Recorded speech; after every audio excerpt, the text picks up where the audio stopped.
Tonight, 3 major pharmacies are paying up big time when it comes to the opioid epidemic and the thousands of lives lost.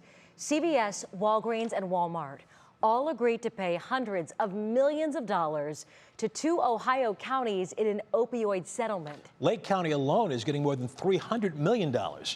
Emma Henderson is digging deeper into the settlement.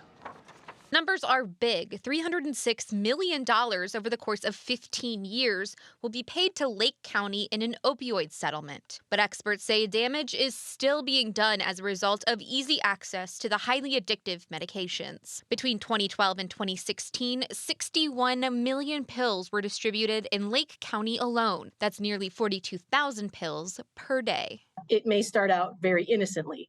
So you may have a surgery, you may have your wisdom teeth pulled out, you may have a surgery on your knee, and then you're given opioids. And a certain percentage of people, somewhere between 13 and 15% of us, has the propensity to develop addiction. And De Los Reyes, an addiction psychiatrist with University Hospitals, says at this point it's hard to find someone who hasn't been impacted by the opioid epidemic in some way.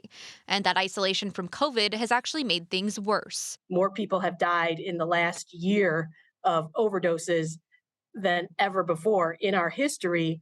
And right now in America, somebody dies of an overdose every 5 minutes. Something Rosemary Pratt knows all too well. Her son Ricky was 28 when he overdosed on drugs laced with fentanyl in 2020. She plans to carry on his name by destigmatizing addiction.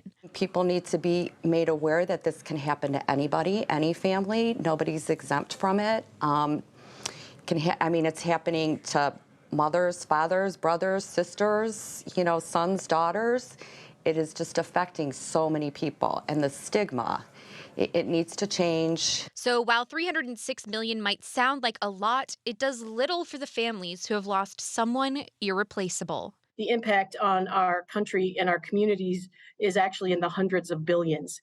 And so, yes, I am impressed and I'm glad that the money is going to be coming into our communities, but I always fear that it won't make it where it needs to go. And Lake County Commissioner John Hamercheck says, quote, "Today marks the start of a new day in our fight to end the opioid epidemic."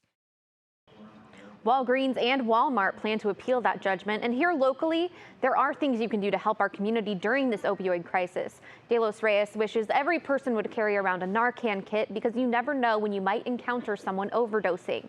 We have more resources, including a website that shows open beds for recovery available right now at WKYC.com. Russ? Okay, Emma Henderson in the newsroom. Thank you.